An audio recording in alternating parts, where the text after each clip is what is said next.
not set their agenda in this particular way. There, I think it is important to look at the three revolutions and actually notice the way in which, even if ideology was never the sole major motive force of the three units of the revolution, ideology, discussion, debate, and an engagement with ethics as well as with goals and aims was continuously a source of debate.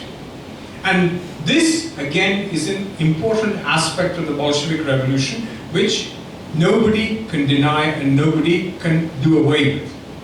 Throughout this period of war, interminable war, what was right, what was wrong, and how it was to be done, this great Russian question, что делать, how to do it, was continuously being posed throughout the confines of former Russian territories, even when legal precedent, ethics were being destroyed and undermined. There are many instances during the years 1970 to 21 where there are massacres, there are racist practices, there are anti-religious pogroms, all of which take place within the confines of Bolshevik Russia.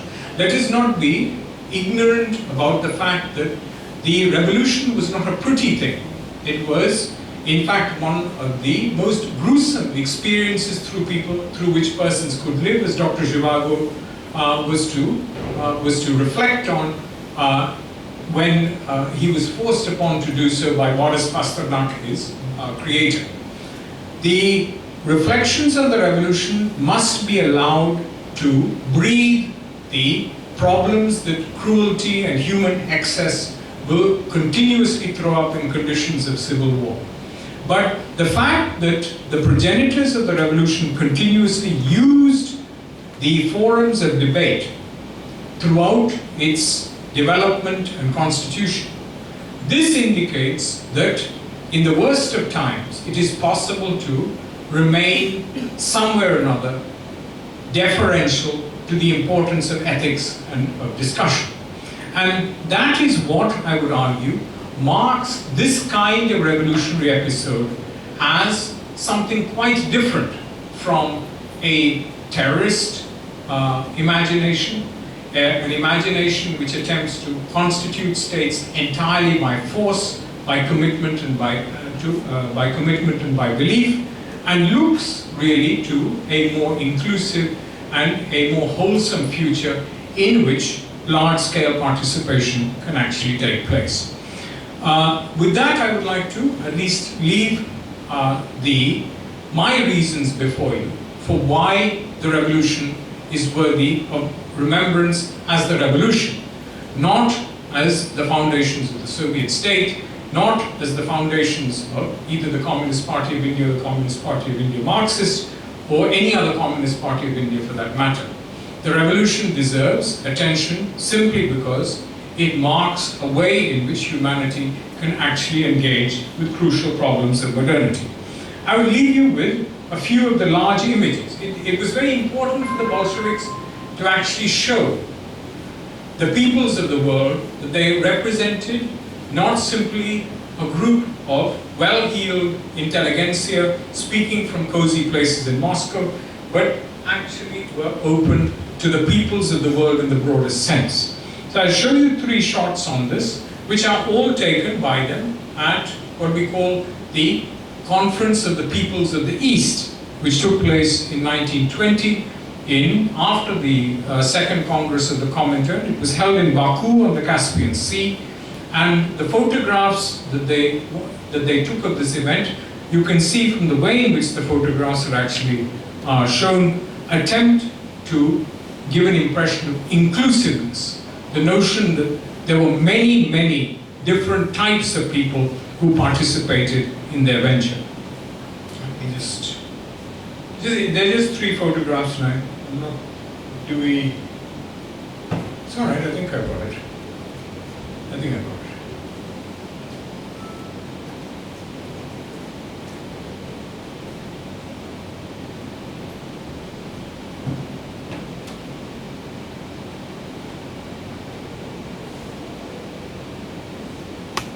Right. This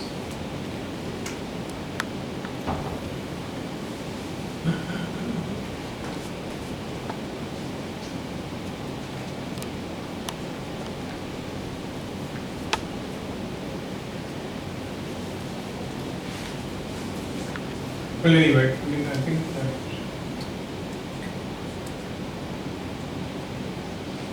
I'd like to point out, I mean, it's not large enough, but the important thing is firstly we're dealing with an event taking place in a country which is an Orthodox Christian country.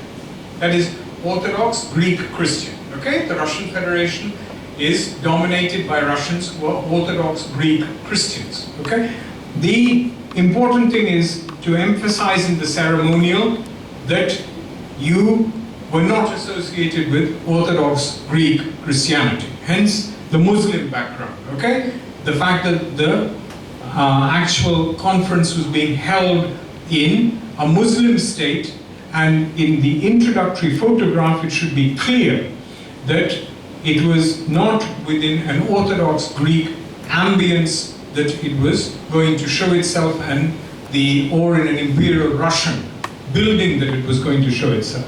All right. So, and if you, I'm afraid it's not large enough.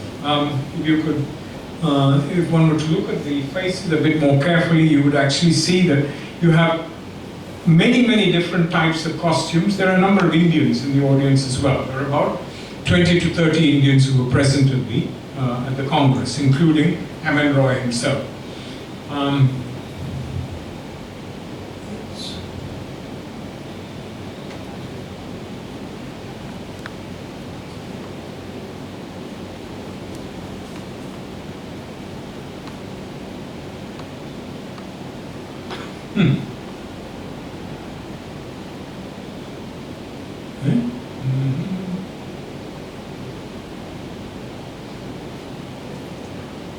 How do I?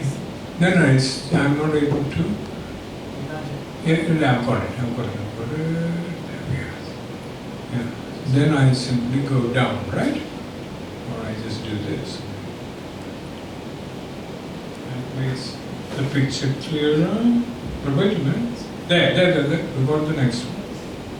Just here.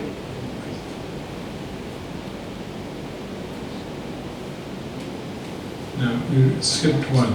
Yeah. The second one.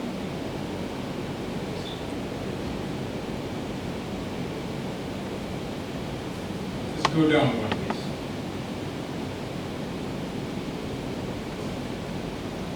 Yeah. This is to try and show the mass nature of the audience. Very important to indicate large numbers involving a series of nationalities. Okay? And if possible, to try and ensure, you look at these kind of figures. Okay. Try and ensure that nobody is a gentleman here. In fact, there are very few gentlemen. Only Zinoviev, who was neatly togged out in a three-piece suit, and I think Zakaria, who was an Indian from Lahore actually, wore suits. Practically all of them came from very different provenances and were really working people, and they were chosen for that reason.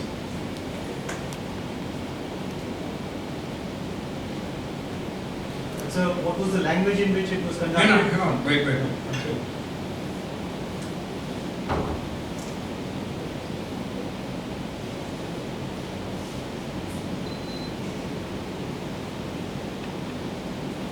Okay, very important presence of women. All right, women had to give speeches. Very important also presence of non-Russian women. Very important. So actually, I've taken this as one example. There's a photographic record they keep for general distribution. All right, and you had 3 different types of women, meaning in order to ensure an indication that you had 3 separate national types within women who were present. Not simply, say for instance, Caucasus Georgian Christian women, or Mongolian women. You also had to have people who were from the Muslim populations, okay, as indicated here. So the actual photographic record attempted to be, in terms of gender also, inclusive, large in scale. All right? I didn't know how much time I have in this. I just kind of quickly cut out of an article of mine. But this gives you some visual idea of their attempt to be universal. Okay. You asked me a question. I can quickly deal with the question.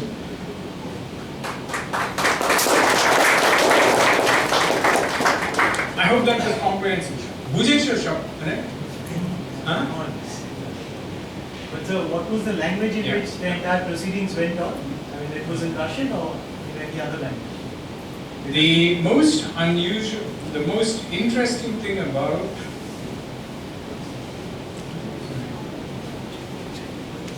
just go out of this and then. Just don't say. Yeah, that's what I'm about to do. You know, up to the late early 1930s, the Bolsheviks were enormously experimental about the use of language. First and foremost, the Comintern itself used to use not simply the major languages of Europe, which they considered would give them access at least to the different populations of the empires. So each stenographic note is in about 6 languages, all right? And there is simultaneous translation taking place all the time. The most intriguing advantage that the Bolsheviks had when they dealt with language is that there were so many languages represented in the Russian Empire anyway. So that you had Chinese and Korean for the Far East, a few Japanese as well, all of whom were subjects of Imperial Russia. From the Kuril Islands through, borders of the Kuril Islands through to Kamchatka and into, and practically into Central Asia, you had different kinds of people from the Far East who were subjects of the Russian Emperor, all right? In addition, certainly you had Persian and Arabic that you had easy access to from the Caucasus and from Central Asia. And Turkish, all right? Through these, they would actually create backups of practically every single document.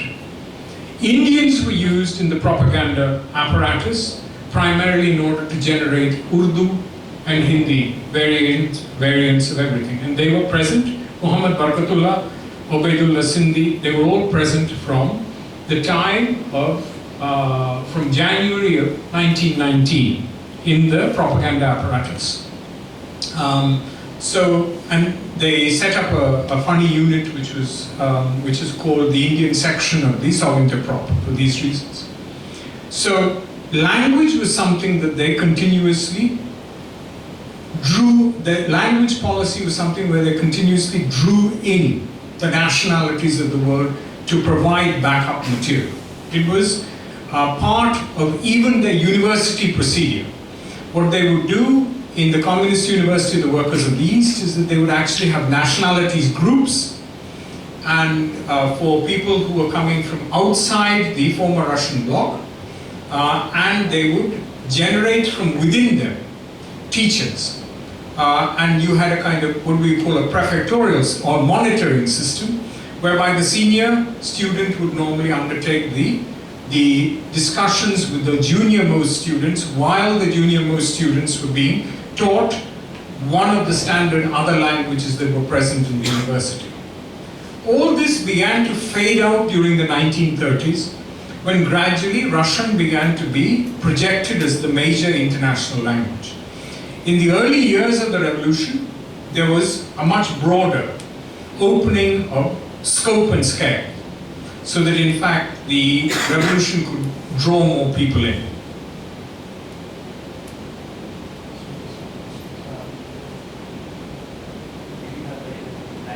Sorry, I went on to...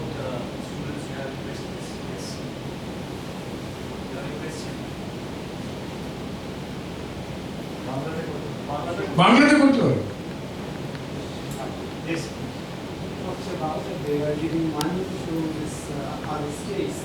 How they were collecting this money, or who were the contributions?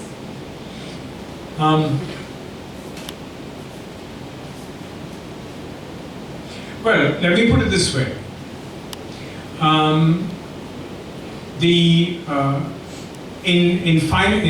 In financial terms, the period of the Civil War and immediately after is a period where, in terms of cash, you had a very complicated system because the financial system had actually collapsed. So what you were dealing with was access to services through money, which is really coupons. Okay, so in fact, when I'm talking about 2 million rupees, a lot of this money was actually collected by them from in Central Asia itself, where the rupee was used extensively by Indian traders and by Pawandas from Afghanistan and the like. So, border country of Central Asia, there was a lot of this kind of money around the place. If M.N. Roy is operating from Tashkent, he would be operating within the framework of what we call the war communism system, where the ruble is registered on an account book and you are allocated this sum of money, and then you buy services against it from another agency which also deals with an account book. So money in terms of actual cash doesn't pass. Money in terms of services, the nominal barter, is the normal method through which the service is bought. In addition, because of the huge seizure of gold from church and other sources and from the existing treasuries of the imperial government, the Bolshevik state could actually just give money. Please remember that a lot of British policy in northwest India is primarily through literally giving people money. So at Fort Sandaman, what happens is that the tribes around the Khyber Pass are simply given standard amounts of gold mohurs in order to not fight against the British and allow the carriage of goods through the Khyber Pass. Okay? So this is a normal practice, which is to bribe people to keep quiet. All right? And the Bolshevik state, Lenin himself in his discussions with Roy actually says, we're not as rich as British imperialism. All right? But nevertheless, he placed a very large amount of money at Roy's disposal during the course of 1920 to 21 April for the Afghan project.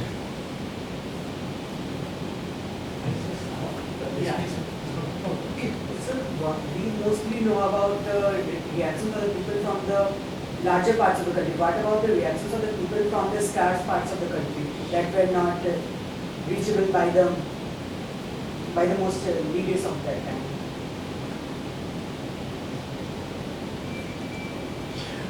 You're essentially saying what about the slightly more remote places of Imperial Russian territory, to which Bolshevik leaders could not move or travel, correct? I mean, you're asking about whether this was not a metropolitan effect. Huh? You're asking that. First, this is the strangest character of an unusual feature of Russian socialism, which is that Russian socialism in the 30 years in which it had existed before the revolution, so essentially you're dealing with 1885 to 1917, 30 years, actually generates a fairly large network through the movement of workers into very distant places. So for instance, on the one hand, the major industrial centers, you would certainly find Bolshevik leaders. But you would also find Bolsheviks on the railways, practically everywhere. So wherever the railway went, you would normally have a Bolshevik group on the railways. And this is the way in which actually throughout Siberia, there was a Bolshevik presence. Right into the Far East, there was a Bolshevik presence. Into the territories of the Caucasus and in Central Asia, there was a Bolshevik presence. They were all illegal and they were all underground. but using the target, the network that the workers actually lived on, the Bolsheviks were able to penetrate pretty far. Then, very frankly, the principle that I mentioned, which is applicable to the rest of the world, which is including nationalisms, that the Bolsheviks worked on very hard between 1919 and 1921. One of the most complex operations they set up was a commissariat which was called the Commissariat of People's Nationalities, the People's Commissariat of Nationalities. And under this was headed by Joseph Stalin. This is a very strange body because it's not really it's not a ministry. It's a ministry which handles people who are organized into semi-independent states. So that the Eskimos have to follow, the northern Russian peoples are different forms of Tungus, Yeniki, etc. There are a series of northern peoples. All of them are constituted into political entities. All of them are encouraged to set up a representative system within a Soviet framework. And all of them then are made to send representatives who will work with different departments of the Commissariat of People's Nationalities. So there is an attempt within a very small period of time to ensure that as many nationalities as possible come within the Bolshevik ambit. What happens as a result is that today somebody's cousin will take, somebody's nephew, etc., etc., the normal thing that happens. As a result, you have exclusion, inclusion, and finally all these things lead to great dissatisfaction within the political system. And that is what finally leads into Stalinism and other changes that befall the Bolshevik state. But in terms of sheer reach, in terms of penetration, this representative system went much further than the old imperial system did, which simply took the elite. It took, for instance, a Tungus tribal leader and actually used him as the standard representative of his people. There's a continuous attempt to try and cast the net broader and to move it out of the metropolitan people that you're actually suggesting. One last question. So this is not a question, but when you referred to Boris Johnson, I spoke that I think that the Department of History, they are thinking of organizing this on a larger scale. So this representation in literature, in films of the revolution, that can be one of the topics which is explored. And so that's the kind of solution to this department that was there. That's all there in the lecture.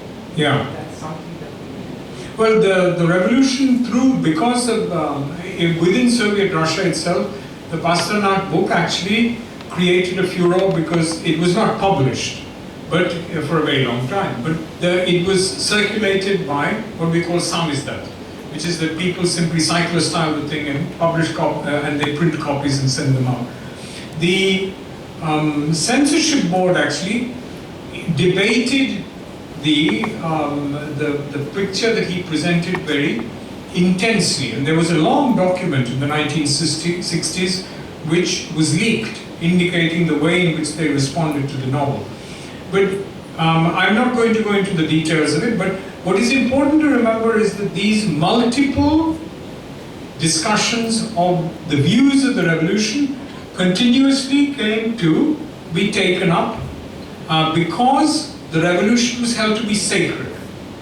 If you simply allowed the revolution to be an example, and then you decided that you wanted to make other things your socialism, your main point of your socialism, your policy, your ideological debates, etc., etc. These issues of condemning the past or condemning a particular point of view of the revolution, this would not have existed at all. But the Soviet state and all communist organizations were obsessed with this notion that the revolution was the pure beginning, the fountainhead, which must be unbesmirched. There must be absolutely no stain on it as it is passed on from generation to generation. Now this was the reason why people actually increasingly got fed up with the reputation of the revolution, because as the Soviets say, or the Soviet dissidents used to say, what's the use of attending, or listening to a particular broadcast? All it's going to be is the Communist Party is number one, we all won in the Olympics, and finally the October Revolution was a great thing. It's the standard thing which is going to be trotted out all the time. So there's nothing which makes you think, involves you. And this became one of the problems of the Soviet state. Pasternak was attempting to break that kind of mold, make people think about their experiences, reflect on them.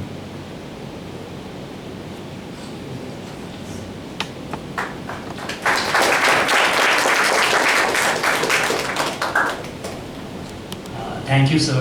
Those of us who have studied Russian Revolution in our college days, I'm sure he's given us ways to look at it in a different angle, plus his observation with regard to its relevance with regard as we approach the centenary of the Russian Revolution is also interesting, and I'm sure the students had other questions.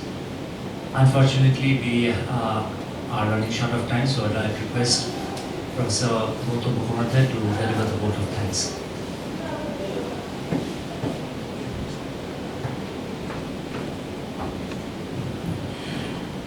সময় খুব কম,